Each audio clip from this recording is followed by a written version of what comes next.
is watching. When the news happens, it happens here. And really important breaking news. Breaking news this morning. On TV, radio and online, the news starts here on Britain's Newsroom. All the biggest stories and the answers that you need from across the UK and beyond. Join Britain's Newsroom from 9:30 on GB News. The People's Channel, Britain's news channel. Join me, Patrick Christie's Monday to Friday, 3 till 6. We tackle the day's news agenda like you've never seen before. It's high tempo, high octane, the most controversial topics and the best guests. You will not be able to take your eyes and ears off it. I'm not afraid to ask the questions that you really want answered. 3 till 6 p.m, Monday to Friday on GB News, the People's Channel, Britain's news channel. People in Britain, they love free speech, but they also love fair play. I don't care if I'm speaking somebody from a trade union, from the Labour Party, somebody from the SNP. And I think the viewers like to see that actually we can challenge one another, but in a positive way. We think we ask the questions that people want to ask, and often we ask the questions that we wanted to ask in Parliament but never got the chance to ask. So join us every Saturday, 10 a.m. till noon on GB News, Britain's news channel. It's all about family, being in people's living rooms, all the interaction and getting to know who our viewers and listeners are. When I was young, my dad used to say, "Nana, stop arguing." I wanted an outlet that would enable me to give my opinion. People are going through a really hard time right now, and I know that you don't feel like you're being listened to by the establishment. I came to GB News because it's the People's Channel, and I want the audience to have their say on the events of the day. We're dynamic. We do something different. Democracy shows that the wisdom of the nation is in its people. I get to travel to find out what the story is from a personal perspective. The British people aren't fools. We know when we're not being told the full story. We've got to work out how Britain moves forward from this. It's the best country in the world. The establishment had their chance. Now we're here to represent your views. Britain's watching. Britain's watching. Britain's watching. We're proud to be GB News, the People's Channel, Britain's news channel.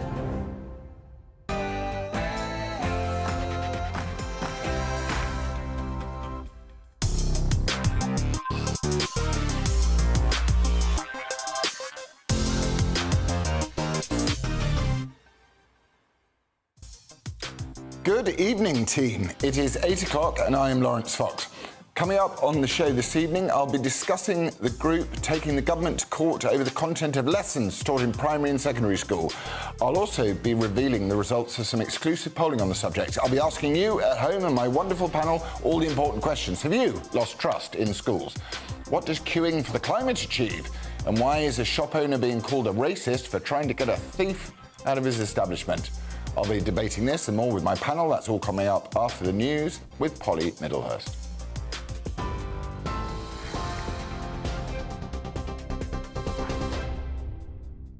Good evening with GB News. The top story tonight, the former nurse Lucy Letby has filed a bid to challenge her conviction at the Court of Appeal.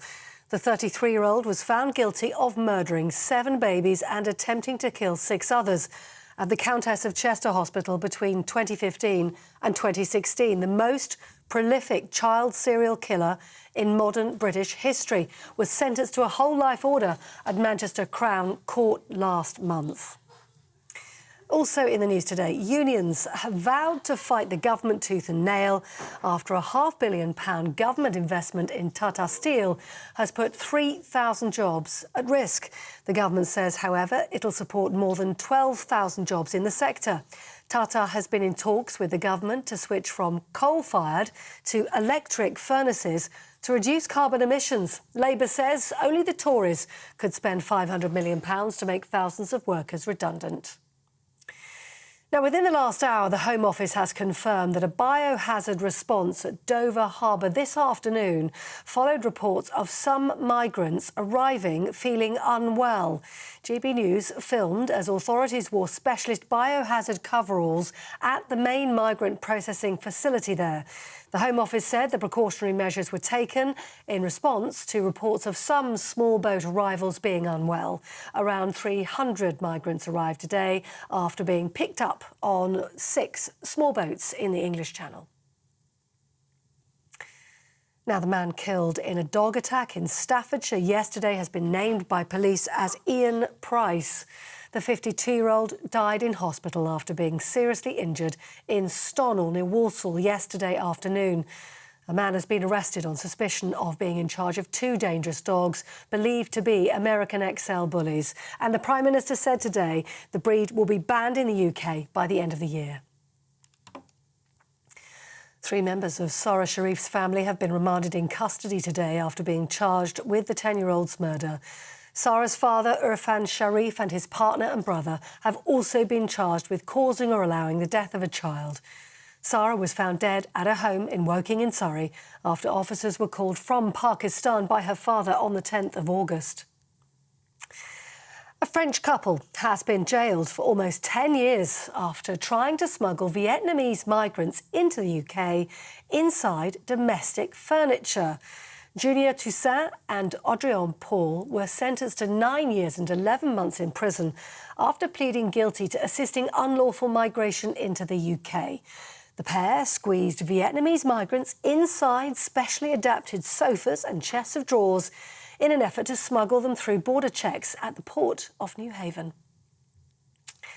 And train drivers will strike at the end of this month in their long-running dispute over pay. ASLEF says its members at 16 train operators will walk out on the 30th of September and then again on the 4th of October. The union said the strikes would force train operators to cancel all services, causing disruption for passengers. That's your latest news. This is GB News across the UK on your TV, in your car, on your digital radio and on your smart speaker now by saying play GB News. This is Britain's news channel.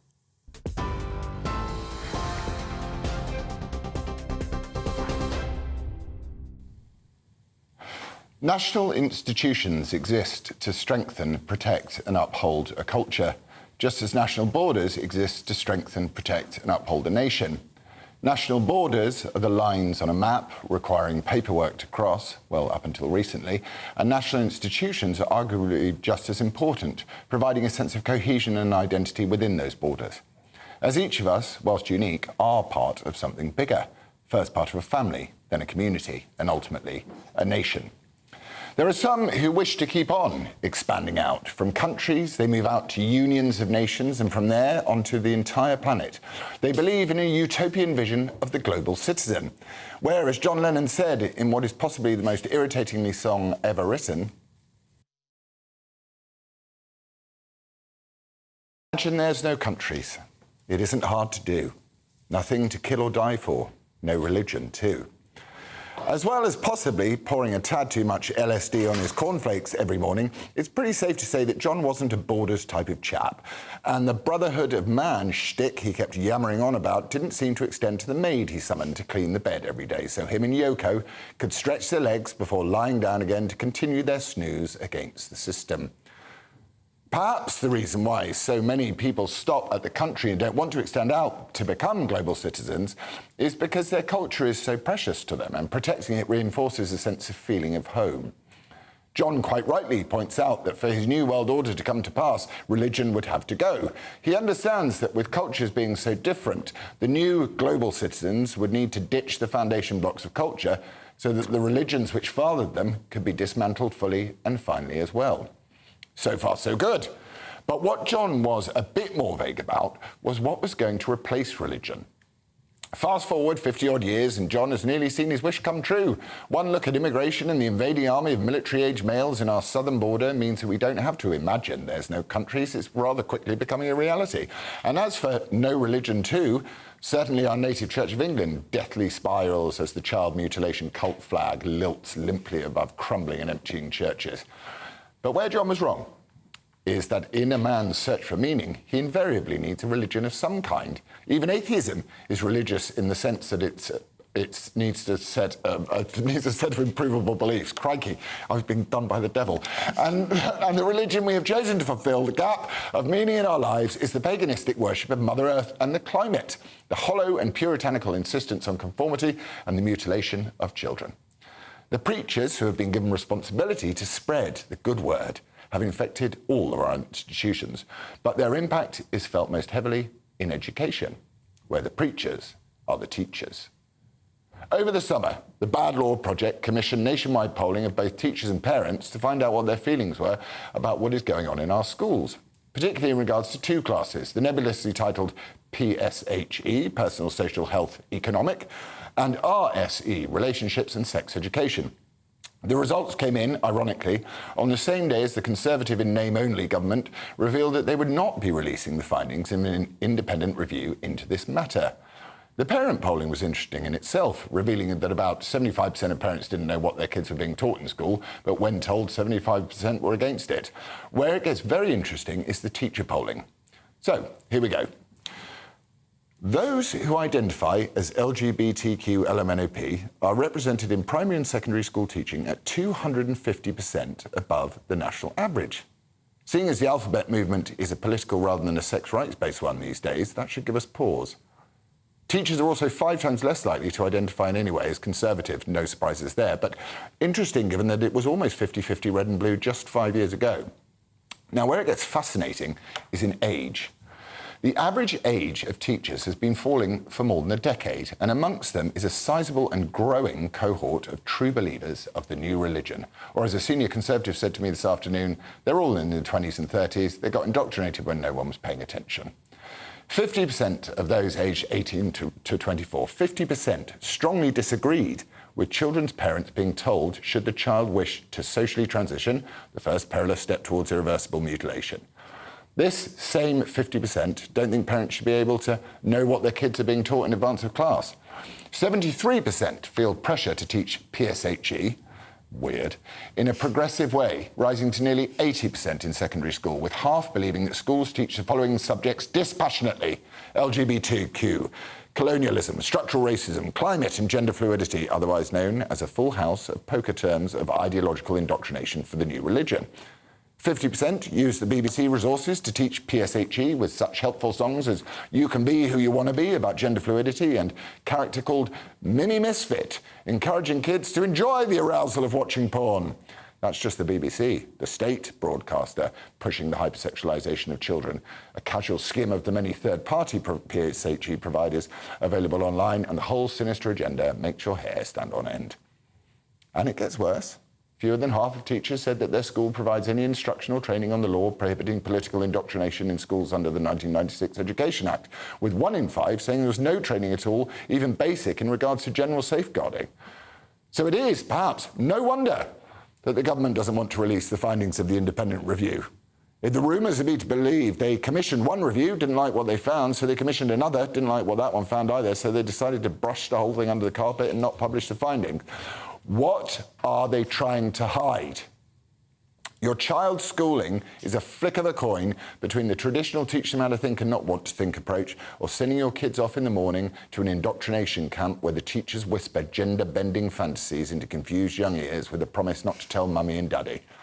And with a high proportion of these young kids on the autistic spectrum, or with the myriad of acronym diagnoses which are so fashionable these days, it is the vulnerable kids who are being preyed on the most vociferously. So where do we go from here? Most parents want their kids to grow up and develop into unique minds and talents who think for themselves and who have tolerance and understanding for others, not poorly sculpted ideological clones of their classmates. The government should release the findings of the report. The government should release and it should enforce the legislation against political indoctrination in schools. Parents must have access to what their kids are being taught in PSHE and RSE. We must have open school boards, as they do in America, so we can begin to get this rot out of the classroom before it's too late.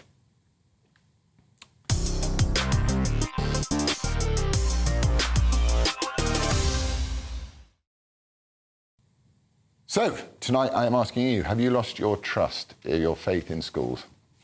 Email me at gbviews@gbnews.com or tweet me at gbnews or at Laurence Fox. Also, my overlords at the GB News HQ are insisting on the keeping of the balance horn. It sounds like this.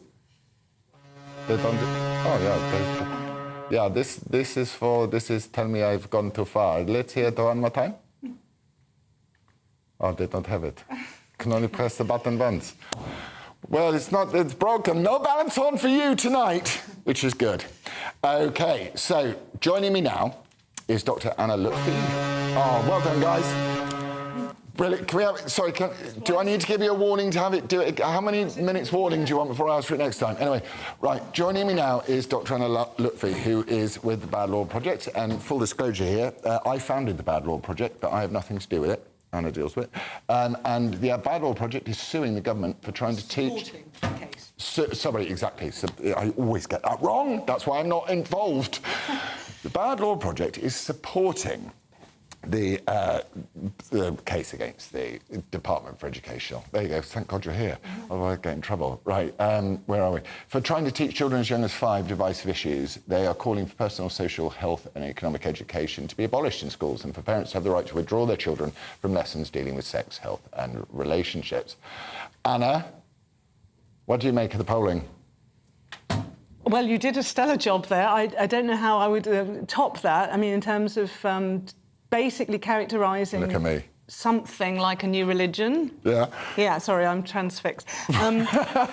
So when you talk about a new religion, it seems like the polling suggests that this religion is taking hold. And of course, we can all sit here and have arguments about what that religion consists of. But I would say, on balance, the trend that we're seeing, and these statistics suggest that this is taking increasing hold in our schools, is a trend away from teaching subjects which have, you know, curriculum-defined content that is reviewed and processed and approved by certain authorities, towards a more political approach to teaching where the remit of the school and the teachers within the school is to help children understand how to live the good life, how to be, how to behave, how to think, what is wrong, what is right, what is acceptable, what is not acceptable, what is morally the limits of an issue and what is not to be approached cognitively in terms of thinking about issues. Now, the problem I have with that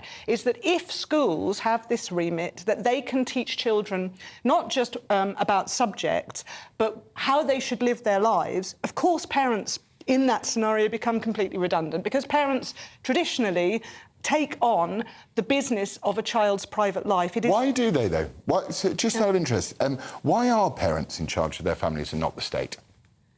Well, I mean, you know, I'm not going to try and give you a pat answer to that, but it is just a matter of how it works, isn't it? I mean, children are born into, as you started your monologue, you talked about, you know, being born into a family, then being born into a community, and then you talked about the nation, which I think, you know, nations only have coherence insofar as they manifest cultural, cultural features and characteristics and values that hang together. So there are things to do with cohesion, and when you're born with people around you, those are the people that you go to when you need help. Those are the people who are your role models. Those are the people who inculcate in you a set of values and priorities, for better or for worse. But once the school comes in and says, well, that's our job, of course, first of all, parents become redundant. But then you have the problem that, OK, but then the state will decide on behalf of the entire demographic, which is comprised of people with different and competing cultural values and political ideas, well, then you don't have a democracy, and you also don't have a private sphere, which is exactly what we see in totalitarian regimes. The private sphere is effectively abolished, and to the extent that it exists, people are whispering under their breath at home so that they're not picked up by surveillance or reported to state representatives. Well, the school is, in this sense, a key mediator between the state and the private sphere. And I'm very concerned, and I think parents are concerned, about the political implications of children being taken in school and told what they should think, and that if their parents contradict them, then the parents are the problem. That's a political argument. And law tells us, and you mentioned the Education Act, that political indoctrination is unlawful. So schools should not be doing it in democratic Britain. They just shouldn't. The other problem is that when you have specific issues that are contentious, highly contentious, gender identity, it doesn't exist in law, and as far as it exists as a set of ideas or practices or theories, it is bitterly divisive, and many people are, I believe, justifiably concerned about the impact of those ideas on children's well-being, emotional, physical and mental. And therefore, there are safeguarding issues that kick in. Schools have a responsibility to conduct safeguarding, protections of children on, in their care. And there is also the issue of, again, the political side of things, if it's... But Dan, you make a good point. Why didn't they just swap PSHE for EMP, emotional, mental and physical? Like you just said, surely those are the things that need to be, you know, the remit of the school would be, are you all right? Are you in good shape? And, well, you know... traditionally, this would be something that kicks in when something's not right, OK? So a child comes in with bruises all over its face, teeth missing, dirty, the hair is dishevelled, it hasn't eaten in days, bringing nonsense food in its lunchbox and clearly malnourished. OK, what sort of institution would turn a blind eye to that? Yeah. Clearly, there is a duty of care that schools have where there is a child that is malfunctioning. The problem that we have now is that all children are being treated increasingly as if they are from malfunctioning backgrounds, and it is the job of the state to come in and correct every child once it's seen to deviate from this norm, which is never now about physical well-being, it's about political correctness. Is the child manifesting values or beliefs, or does it have some sort of idea about how the world should be that it's taken from home that is not politically acceptable? And if so, then the school's job is increasingly to come in and also bring the parents in for a corrective talk. Yeah. This is an issue, I think, but the parents in the case that you mentioned are very, very concerned about the fact that this gender identity issue in particular doesn't exist in law, and yet schools are pushing it with such excitability. And just to conclude my rant, what we're seeing is that equality, diversity and inclusion is the battering ram, which brings this issue into the schools, and the other legal issues, such as the duty on the schools not to politically indoctrinate children or to give them a balanced view of contentious issues, that's being swept away. So, you know, we're pushing equality, diversity and inclusion policies at the expense of good English law. Well, there you go. I've had a long day. It's not about you, that was the most articulately put, but you know, there are two sides to every story. And the professional people is telling me that now I changed the side. Right, so joining me is professional speaker and public speaking coach Esther Stanhope. Esther, what are your thoughts on PSHE in schools and RSE and the overriding of the state into the family, overreach of the state into the family? I think the cat is out of the bag. We can't go back and say, well, you know, we can't. I don't think schools are telling children this is how to think. I don't think that's quite right. Also, I'm not sure. You know, we haven't actually sat in a classroom. But we know this. There's been the policy exchange. There's been so many reports on this, and well, I've got my kids' lesson plans from their schools. I read this stuff. It's all over everything. Yeah. Everything. So I mean, I've got kids. So I've got kids school age, you know, and I had reports about their sexual education. You know, it was a complete nightmare. I think it's a shame to get rid of all of that, to get rid of what we remember. Do you remember doing sex education? Yeah, I remember it wasn't massively sort of. I'd already worked out from Daniel Lowe in the playground what sex was when I was about 8, I think. Yeah, I mean, look, here's the thing. We are living in a really worrying time when it comes to the availability of pornography. You know, I mean, kids are being exposed to all sorts of stuff. I think I'm not 100% sure that it's bad to talk about things that are going on. What about transgenderism, though? Yeah, that's obviously that rapid onset gender dysphoria is a thing. Absolutely. It wasn't a thing 5 years ago. It's a massive thing now. So should we encourage that, or should we go, no, kids, give it a bit? Because, you know, obviously, and also the statistics are that most of these people turn into gay men or women. Isn't it really homophobic, transgenderism, anyway? That's one of the other things. You know, it must be so hard being a teacher. My mum was a teacher, and, you know, I know I speak to the teachers at school. My kids are still school age. There's a lot of transgender. They've got a lot of their friends that started out a girl, changed genders.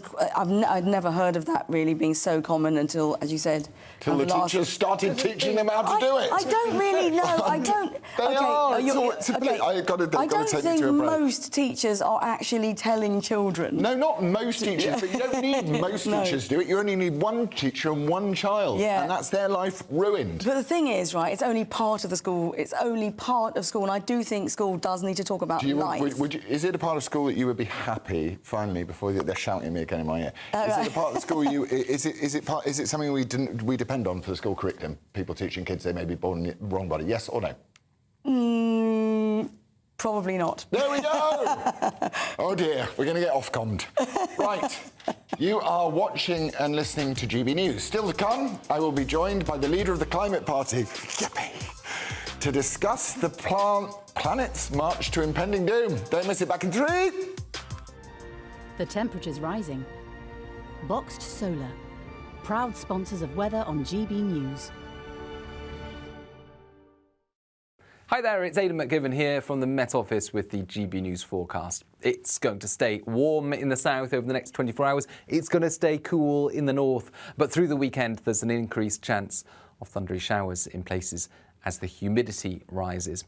For the time being, a weather front is stuck across the central swathe of the UK. That's been bringing wet weather all day, really across central and southern Scotland, northern England, Northern Ireland. That continues into the night time. To the far north, we keep clear spells and a few showers. Temperatures dipping in northern Scotland to 3 to 6 Celsius in places. But it's a warm night across much of England and Wales, mid-teens in places.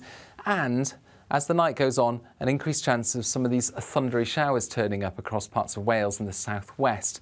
These will tend to fade away during the morning once again, and then a fine day for much of the southern half of the UK. An outside chance here and there of the odd thundery shower popping up, but otherwise a lot of fine weather, sunny spells and temperatures reaching 26 or 27 Celsius towards the southeast. It's going to dry up as well across these central parts with the rain easing away. A clear start then on Sunday for Scotland, but a chilly start with the frost in places here. Warmer elsewhere, and through the day on Sunday we're going to see humid air drift north across the UK, and with lowering pressure that will lead to the risk of thundery rain pushing north as well. Monday, further heavy downpours and thunderstorms, and then it turns cooler in the south. The temperature's rising. Boxed Solar, proud sponsors of weather on GB News.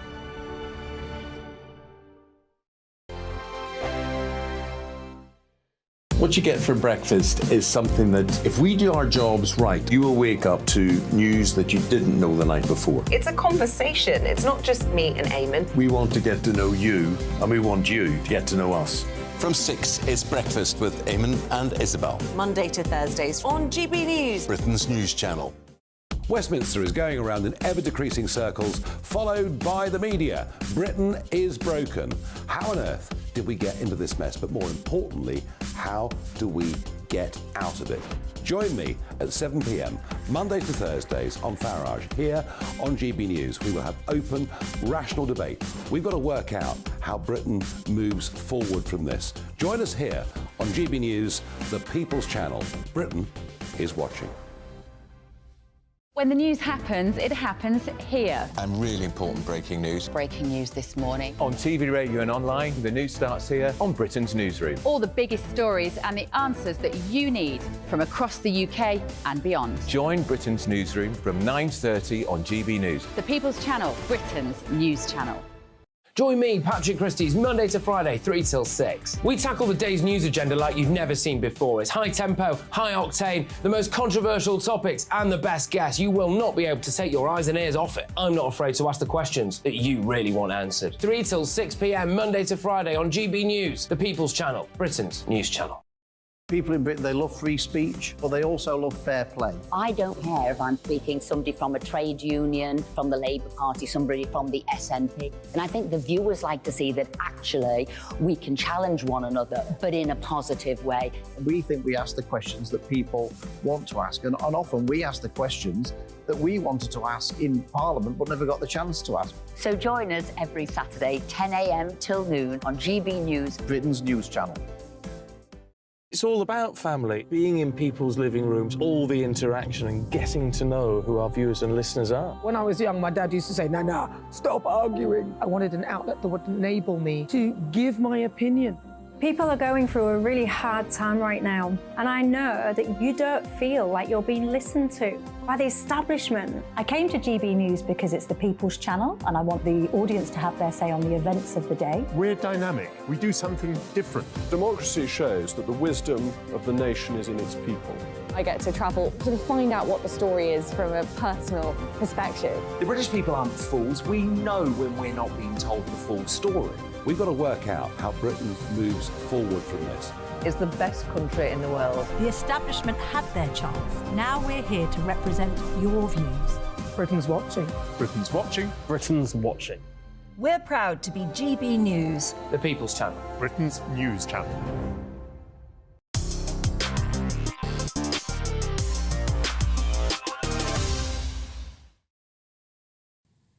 Yekshimesh, welcome back to Fox on Friday. Oh, Fox on Friday. Who wrote that? That's new. Today saw demonstrators dressed in suits and business wear walk out from work and form an orderly queue across central London. TV personalities Chris Climate Doom Packham and Deborah Don't Fly on Private Jets Meaden, as well as the former boss of Unilever, that famously climate-conscious business, joined with hundreds of businesses to take part in the queue for climate on the Millennium Bridge of all places. Quite what it achieved, I'm not sure. But here to tell me is Ed Gemmell, leader of the Climate Party, and an attendee to the demonstration today. Ed, what were you queuing for? Well, as you said, it was the queue for climate and nature. It was run by Business Declares, the group who organised it, and there were effectively three things written into a letter that was then signed by everybody who was queuing, and that's accelerating renewables in the UK, it's starting to make sure that we protect nature properly, and it was also talking about stopping fossil fuel licences. So that was the aspect of it, but the people you mentioned, I mean, Chris Skidmore as well was endorsing what was going on, and all of the endorsers, Deborah Meaden, Paul Polman, etc., are there because what they're saying is we need to help business get on and deal with the business of net zero and become successful in it. It's not just about getting there for altruistic reasons. There's a profit motive involved, and we want to have that, bottom line sorted out and working to get the bottom line as well. What do you think they're so scared of, seeing as nothing's ever changed in the climate? I don't think that it's a case of being so scared of it, actually. I think these people... making it better. Yeah, sure. Well, I think it's also, though, we're not necessarily here talking about being scared. I mean, those businesses are seeing that there's a big opportunity. I mean, let's be honest, at the moment, we import our solar panels from China. China currently, Kemi Badenoch made a comment about it, quite unfortunately, during the week. But China is now controlling vast amounts of the sort of natural minerals and stuff around the world. It's producing, in terms of manufacturing, half the solar, 66% of the wind, 80% of the batteries, and we're not. I mean, we're doing little tiny bits and that sort of thing. So what those businesses are saying is, look, guys, here's an opportunity. We can get ahead, we can start leading this new clean industrial revolution, make money for Britain, get money to pay for our social services, our NHS, our police, get rid of our cost of living crisis and inflation by bringing our targets forward, getting serious and making sure we do it and not others. But surely bringing the targets forward is going to make it harder, because obviously we're seeing a drop-off in EV sales now. People are just giving up on electric cars because they actually aren't that great. They take 70% more natural minerals out of the ground and resources to build, and people can't be bothered with them. So surely the best thing to do to hurry people along is go, look, let's get rid of all this £20 billion a year we're spending on net zero and free everybody up, lower petrol duty, start fracking, get clean energy, give it another 50 years and and smack it out of the park. The funny thing is you and I agree on one thing. We want to make sure that the British economy gets going, that we actually make more money, that we have it to put into all of our services and everything else. We bring inflation down. So we both agree on that. It's just about the method of achieving it. We just spent 40, 50 years outshoring our industry. We don't make anything anymore. In the 2070s, 25% of our gross domestic product was manufacturing. It's now below 10%. Why do we have sticky inflation? Well, part of the reason is because we don't make stuff and sell it, which means we control the prices and everything else when we sell it abroad. You mentioned the EVs, and without getting into the specifics of the actual thing, we're also looking at what's the next EV, where's the new technology, where's the new innovation. If we pull forward our targets, we visibly get ahead of the rest of the world, we unleash the city to start investing in the innovation, and we start believing we can do it, because people say it's not practical to bring those targets forward, it isn't going to work, but it can work. Look what we did when we were on a war footing, going back all those years, things that we would have said were impossible the year before the war suddenly became possible. Shipbuilding. I mean, roughly speaking, ships that were taking 2.5 years to build suddenly got built in 2 to 4 weeks in the middle of the war. Incredible things can happen when you concentrate, get a national mission, get the investment in it and go for it. And, you do sell it beautifully. Well, we're both after the same thing. It's a question of I know. I like V8s. I like a V8. OK, I mean, you know... I like a hissing, spitting, coughing V8. That's right. I'll never not love one. You've probably had comments on your social media saying, well, we'll get a recording for you and put it in the back of your EV for you. Well, I mean, part of me wishes they would, because EVs have got a real soulless horribleness to them. And also, this I was with a driver the other day, and he had one of the affordable ones. I think it was a Kia or something like that. And I said, well, what's it like? And, you know, I want to know. And he said, oh, it's brilliant at 20 miles an hour. You can pootle around town and it's fine. But the minute you get out of town, battery goes nowhere. So you're creating a sort of electric prison for you. And the other thing that really drives me insane is white van man on £12.50 has to pay £12.50 a day, but someone who's got corporation tax of over whatever it is, you know, they make 40 grand in corporation tax. They can offset the entire amount of corporation tax in its entirety in year one against an EV. So we're taxing poor people to pay for rich people's electric ideology. Yeah, I mean, look, again, we don't agree completely on this, but I think we both have a view, which is that £12.50 a day was done wrongly. It could have been done in a much better way. And in terms of the election that both you and I stood in, I mean, I was out on the street talking to people just like you were. I met Raj. Raj had 4 minibuses that he was polishing up to sell them at a loss because he couldn't afford to run his business afterwards. But when I talked to Raj about how it could have been done, Raj wasn't against the idea of clean air or decarbonisation. He was OK with that. And we talked about the fact if we'd brought this ULEZ scheme in over 5 years, £2.50 at the beginning, gradually increased it so there wasn't this cliff edge drop in it. Maybe there would have been less ULEZ cameras dying suddenly from sudden ULEZ camera disease. Anyway, Ed, thank you for coming in. And you do present the world's best case for this, and it's optimistic and positive, and it's not sort of people-hating and doomsday cultish. Great. So thank you very much for joining me. Thanks, Laurence. Right, well, thank you, Ed. You're watching and listening to GB News. Coming up on the panel is shoplifting, aliens, and a cow. Oh, yeah, I know the aliens. And a cow saved from a sinkhole. It's time for Fox and Newshound. See you in trois. The Live Desk with me, Mark Longhurst. And me, Pip Thompson. It's here Monday to Friday on GB News. From midday, we'll bring you the news as it breaks, whenever it's happening and wherever it's happening, from across the UK and around the world. Refreshing, feisty, but with a bit of fun too. If it matters to you, we'll have it covered on TV, radio and online. Join the Live Desk on GB News, the People's Channel, Britain's news channel. So Jubes and Kerr, we tackle the issues of the day with real robust debate, both sides of the fence, battling it out with me in the middle with my forthright opinions and views. And often really interesting things happen because you start with a position and then by the end of the debate you find actually, well, I might not have thought about that one. What we need in this country is 2 new political parties. You should maybe think about doing a 2024 calendar. I'm Michelle Dewberry and I'm keeping you company right through until 7 o'clock this evening. GB News, the People's Channel, Britain's watching. Monday to Thursday, 9 p.m. till 11 p.m. Join me, Dan Wootton, for 2 hours packed full of unfiltered opinions, unique takes, and fiery debates. I guarantee you blockbuster guests and exclusive reporting with no spin, no bias, no censorship. I think there is a culture of collusion, quite frankly. And no reason to go to bed. That's Dan Wootton tonight on TV, radio, and online. Monday to Thursday from 9 p.m. till 11 p.m. only on GB News, Britain's news channel. In a world of dull and predictable radio and TV shows.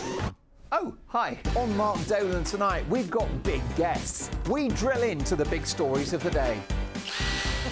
The show adds up to a brilliant listening and viewing experience. Mark Dolan Tonight is the most entertaining current affairs show ever, and that's a fact. That's Mark Dolan Tonight, Friday, Saturday and Sunday from 9. Only on GB News, Britain's news channel. Like all families, we have arguments every now and then, but actually we agree on what the mission of GB News is, and that's the most fundamentally important thing. GB News provides the kind of platform that lets all voices be heard. We don't hold back. We're free to say what we really think. Just because some people who live in a tiny little Westminster bubble think that their particular story is important, that's not the most important story for me. And often they will be difficult stories, stories that you won't find on the establishment media. Because what people think in the north of England may be very different to what they're thinking in the home counties. We're going to carry on telling the world what life is really like for households up and down the UK. We love to be in your car, in your kitchen as you're having your breakfast. Whatever you're doing, you are part of the show. If it matters to you, it matters to us. Britain's watching. Britain's watching. Britain's watching. We're proud to be GB News, The People's Channel. Britain's news channel.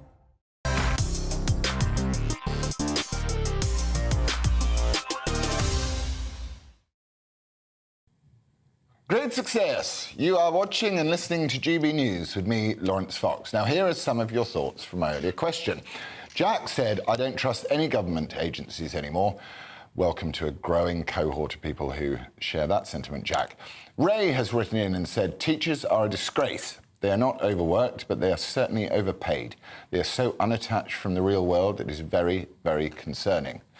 I'm sure there are some parents out there who would agree with you. David can't comprehend my genius. Oh, thanks, guys. Help. It's not possible to understand what is being said when people such as Laurence Fox talk so fast. Sorry, I am actually sorry, because that was... I thought I'd written too much and I got worried that it was too long and boring. Anyway, welcome back to my panel, Connor Tomlinson and Esther Stanhope. This is Fox and Newshounds, where we go through some of the other big stories of the week, the enormous stories of the week. Now, protests erupted in Peckham earlier this week as a video showing a male shop owner forcefully wrestling a woman out of his store has gone viral. Police later said the woman had been arrested and accused of accused of shoplifting and assault. Why is this shop owner being called racist for trying to get a thief out of his establishment? Connor!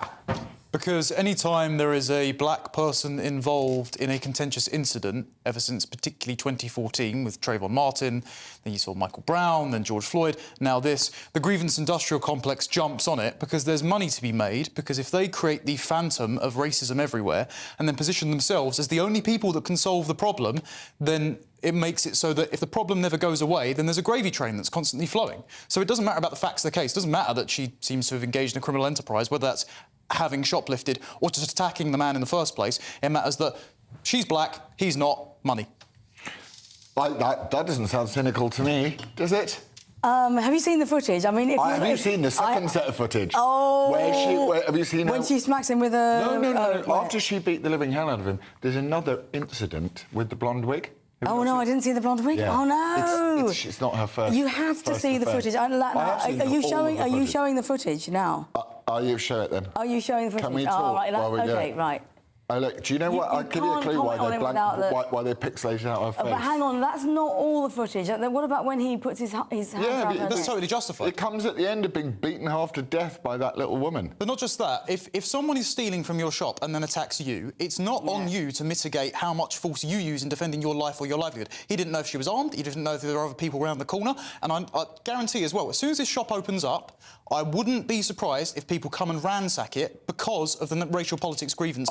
To be honest, though, he should not have put his hand around her neck. No, he shouldn't. Absolutely not. But she shouldn't have done what she did. They should have called the police. She's a criminal. It's really simple. She's a criminal. He should not have tried to be a vigilante. He's not vigilante. He's detaining her. Otherwise, she could have just... No, he put his hands around her neck. Yeah, but after she beat it makes me feel really uncomfortable. Women are the ones that wanted equality, guys. When I watch that, I feel really uncomfortable, and I can understand why people were shocked by it. It makes me feel uncomfortable watching a poor shopkeeper get assaulted by a woman. I feel sorry for her. Anyway, now listen, let's move on. I know this has been on the topic this week. A woman has sparked anger after posting a video of her sprinkling her brother's ashes. Oh, brilliant, I love this. At an Ibiza hotel pool party. I've done worse in Ibiza, I tell you. At a venue full of revellers partying in front of a stage. The woman can be seen emptying a tube of ashes into the pool and laughing. Is this insulting or iconic? Oh, come on. It was a tiny bit of ash. It was tiny. Again, have you seen the footage? Hang on, are you trying to say that... It was a tiny bit of ash. OK, it's a funny story. I wonder why you chose the Ibiza story. I was thinking, I bet he goes to Ibiza. Not anymore, I don't. Oh, I bet you did. Not for 20 years, but when I was there, I was a mess head. We used to make programmes in Ibiza, and it's a mess. It's a fun party island. There were a lot of people there. What do you think about the ashes? It's not as bad as we. Well, I mean, that's a very, very... When you say sprinkle and Ibiza... The thing's gone. Connor. Well, it doesn't sound like she had much respect for her brother if she's dumping him essentially what's going to be the pool and then go into the cleaning. He might have liked MDMA. Well, I'm sure he's going to be really liking chlorine a lot more because that's exactly where he was going. And you wouldn't want to swim in that pool afterwards and get a mouthful of someone else's brother. I don't know. Keith Richards snorted a bit of his dad, didn't he? Actually, it's Ibiza for some people. Yeah. It's like, guys, please, can we grow up? This is a very serious news channel, honestly. Right. Most importantly, 2 alleged alien corpses have been unearthed in Peru, have been put on display in Mexico. Their unveiling has been very exciting for the UFO conspiracy theorist community. I didn't know there were one of them. But critics have called it a publicity stunt. Is this proof we've been waiting for that aliens exist, Esther? I wish. They were really well designed because they kind of look a bit... They look like Joe Biden. Squidged. They look a bit like... It's like they've got a human, they go, I know, an alien would look a bit like that and squidge the face. I mean, look, the trouble is they're probably not real. I wish they were because it would be exciting. Are you denying... Are you denying that that's real? Yes, I've seen things come home from the kids' school. Yeah, I mean, it does look a bit like an art project. It looks like an art project. We're more convincing. I think it's well done. It does look like Joe Biden. Biden, 24. Connor, real or fake? It looks like, you know, in the Victorian age, they used to stitch a monkey to a fish and say mermaid? Yeah, it's fake. Yeah, the same bloke that brought this into the Mexican Congress, who isn't actually a politician, by the way, back in 2017, he tried this stunt as well, and they found out that it was actually like the dug-up bodies of young children. Yeah. So, like... They were mummified. Yeah, exactly. Yeah. So that's almost definitely fake, or it's a little bit creepy. So don't think they're extraterrestrials. They're either a weird-looking rock or, like, Incan or something. Or Joe Biden. Showering yourself used to take 2 minutes, but the latest trend sweeping TikTok is the everything shower, like all great things that come out of TikTok, which lasts from 2 to 4 hours. Great, thank you. This involves an intensive routine of exfoliating, shaving, scrubbing and cleaning your teeth. Is the everything shower an easy way to prioritise self-care and reduce stress, or is it an idiotic total waste of time and water? Esther, what's the longest shower you've ever had? Oh, not very long. I don't really like a long shower because look, I'm all with Ed about the climate thing. I think it's really bad for the environment to have a really long shower. I hope you're one of these people that goes in, turn shower on, turn shower off, rubs. Actually, I do. Oh, God. It's preposterous. Are you a member of Just Stop Oil? I'm not actually, but listen, I have a teenage daughter who spends a long time in the shower and she likes loads of products. She likes this product. Do you sing Michael Jackson the Earth song while she's doing it? No, I really don't, no. Okay. But I haven't got a clue what those products are. I'm a little bit of a Philistine when it comes to beauty products. I don't use exfoliator. Oh, thank you. Sexual harassment in the workplace. Fishing? You just don't need to spend that long in the shower. It's bad for your skin. Wait, Connor, how long is the ultimate length of time to be in the shower? Oh, anything longer than like 5 minutes is decadent. Decadent? Yeah. Yeah, I kind of agree. You don't need more than 5 minutes. It's not good for your skin. It's really bad for your skin. Why is it bad for your skin? Because it rubs it off. You're meant to have natural oils. Oh, I'm not one of those. No, I'm not. You're not one of those. No, okay, I'm not. You've got to prove this to me now. The answer to one question. When was the last time you washed your hair? Actually, 12 years ago. I actually had it done today. Oh, really good. I don't know, part of me is like, I couldn't have a shower for more than 5 minutes if I wanted to. Why not? Well, I don't know, I just would get bored. Yeah, I agree. I can't even have baths anymore. Should we ban baths? No, I quite like a bath. I'm a bit old-fashioned. How long is your... How long's your bath? How long's your bath? Now, do they teach this in schools? They did at Harrow. They actually do. They teach you about cleaning.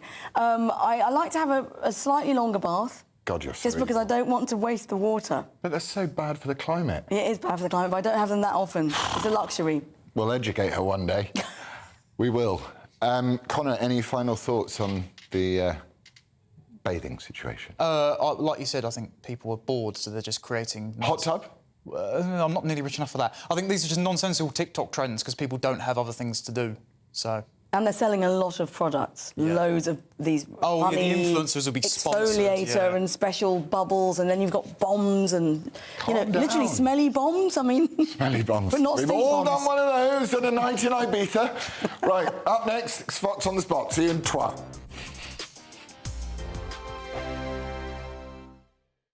Monday to Thursday nights on GB News. At 6, it's Dubes & Co. 7 o'clock, Farage. At 8, join Jacob Rees-Mogg. And at 9, Dan Wootton Tonight, followed by headliners on TV, radio and online. This is GB News. Now then, Lee Anderson here. Join me on GB News on my show, The Real World, every Friday at 7 p.m. I'm not eating bloody cat. Are you Delicious. mental? Open your mouth. OK, here comes a train. Reminds me of the scene in Singing in the Rain. Adam, is that a good one? Whoa! Join me at 7 on GB News, Britain's news channel. Join me, Camilla Tominey, on Sunday mornings from 9:30, taking the politicians to task and breaking out of SW1 to see how their decisions are affecting you across the UK. Bursting the Westminster bubble every Sunday morning, only on GB News, the People's Channel. Britain's watching. Join us every night on GB News at 11 p.m. for Headliners, which is 3 top comedians going through the next day's news stories, which is exactly what you need, because when the establishment has gone crazy, you need some craziness to make sense of it. So join us 11 p.m. every night on GB News, the People's Channel, Britain's news channel. I'm Andrew Doyle. Join me at 7 o'clock every Sunday night for Free Speech Nation, the show where I tackle the week's biggest stories in politics and current affairs with the help of my 2 comedian panellists and a variety of special guests. Free Speech Nation, Sunday nights from 7 on GB News, the People's Channel, Britain's news channel. Every Sunday from 11, join Michael Portillo. There'll be topical discussion, looking at the week before and the week to come. So kick back and relax at 11 a.m. on Sundays on GB News with me, Michael Portillo. GB News, the People's Channel, Britain's news channel. I joined GB News because I was sick and tired of not hearing my views being represented, not just mine, but so many people that I knew and spoke to. I just couldn't get my voice out there. I couldn't say anything. I couldn't do anything. Whatever the narrative was, I kind of had to follow it. GB News is there to provide a voice for those who have been ignored by the establishment media. We think different things, we've got a different style. GB News is here to be optimistic and positive about the future. It's real kind of dynamic and flowing, with the audience very much at the heart of it, like a big family. Here at GB News, we talk about the things that matter to you. Hearing the voices from right across our towns and cities, especially our towns. All sides of the argument represented with a heavy dose of opinion. We're on a mission here to make a difference. And the GB News family really is here for you, and whatever time of day you can watch or listen. Britain's watching. Britain's watching. We're proud to be GB News, the People's Channel, Britain's news channel.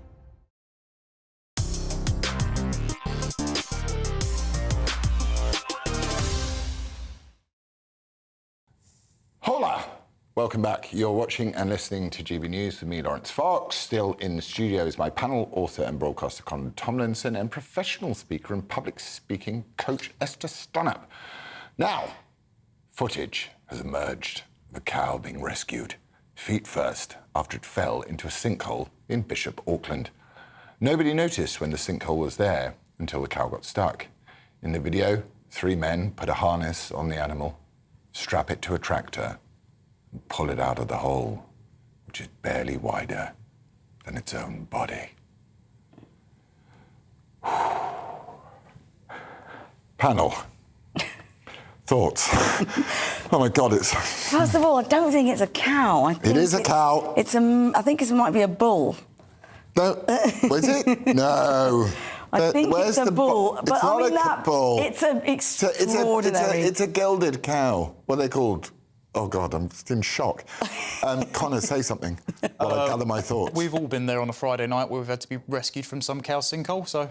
Oh my God, Connor, this is like pre-watershed. What? Cal Axon or something? He won't get a job as a teacher. Jeepers creepers, I'm the one that gets in trouble on this channel. You don't any holes a goal it on me in this one. Cancelled. I didn't say such a Someone write an article about him being a transphobe or something.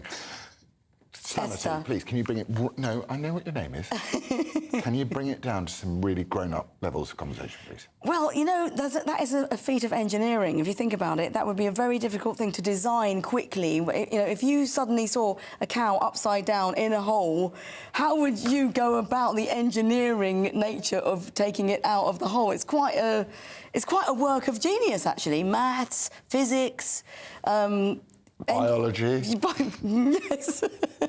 Is that what they teach in school these days? Yeah, I mean, I'm just sort of... I'm lost for words, really, in regards to that cow. What I want to know is how it went in, how it got out. I mean, I know how it got out. I'm very confused, and I feel I need to move on. Thank you, guys. Sorry, I'm just a bit of a shock now. Now, I asked, oh, now I get to put it on the spot as well. Great. Now, I asked you to put me on the spot with any questions. It's time for Fox on the Spot. Rob got in touch with a tricky one. Stallone or Schwarzenegger? Take the vaccine! Stallone, any day of the week after Arnie and his stupid vaccine idiocy. Ellen asked a thought-provoking one. Would you rather know how you die or when you die? Guys? When? Don't want to know. I'm a when. I'm a when too. George wants to know, what's your biggest regret?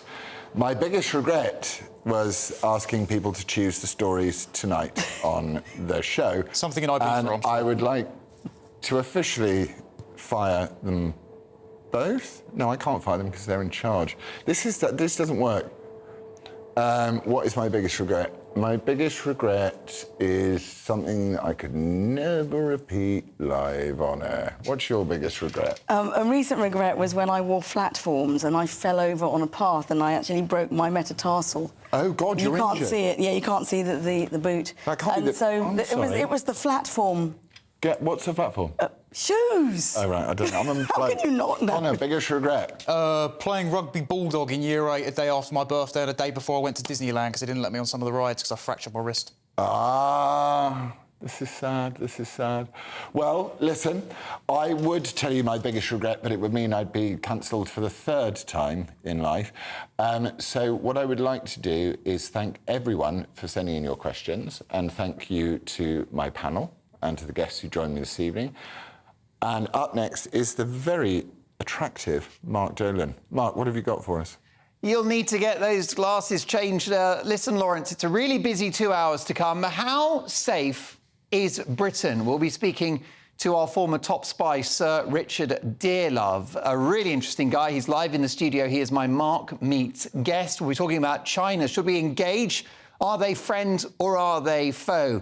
And is there any end in sight to that war in Ukraine? Plus, what does he think of wokeism and its impact on our national security? In my take at 10, Stephen Fry has had a go at Brexit. Why do the elite have such a problem with democracy? All of that is next. Well, they're showbiz, Mark. That's why they do it. All right, looking forward to watching you. See you later. A brighter outlook with Boxed Solar. Proud sponsors of weather on GB News. Hi there, it's Aidan McGivern here from the Met Office with the GB News forecast. It's going to stay warm in the south over the next 24 hours. It's going to stay cool in the north. But through the weekend, there's an increased chance of thundery showers in places as the humidity rises. For the time being, a weather front is stuck across a central swathe of the UK. That's been bringing wet weather all day, really, across central and southern Scotland, northern England, Northern Ireland. That continues into the night time. To the far north, we keep clear spells and a few showers. Temperatures dipping in northern Scotland to 3 to 6 Celsius in places. But it's a warm night across much of England and Wales, mid-teens in places.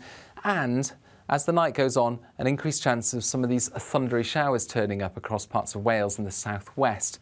These will tend to fade away during the morning once again, and then a fine day for much of the southern half of the UK. An outside chance here and there of the odd thundery shower popping up, but otherwise a lot of fine weather, sunny spells and temperatures reaching 26 or 27 Celsius towards the southeast. It's going to dry up as well across these central parts with the rain easing away. A clear start then on Sunday for Scotland, but a chilly start with the frost in places here. Warmer elsewhere, and through the day on Sunday we're going to see humid air drift north across the UK, and with lowering pressure that will lead to the risk of thundery rain pushing north as well. Monday, further heavy downpours and thunderstorms, and then it turns cooler in the south. A brighter outlook with Boxed Solar. Proud sponsors of weather on GB News.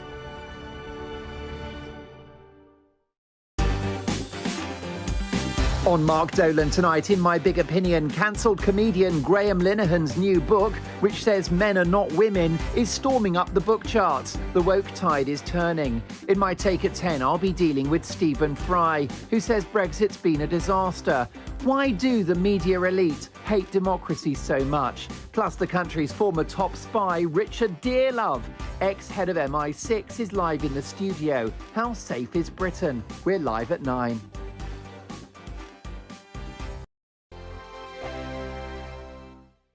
What you get for breakfast is something that, if we do our jobs right, you will wake up to news that you didn't know the night before. It's a conversation. It's not just me and Eamon. We want to get to know you, and we want you to get to know us. From 6, it's Breakfast with Eamon and Isabel. Monday to Thursdays on GB News, Britain's news channel. Westminster is going around in ever-decreasing circles, followed by the media. Britain is broken. How on earth did we get into this mess? But more importantly, how do we get out of it? Join me at 7 p.m, Mondays to Thursdays on Farage, here on GB News. We will have open, rational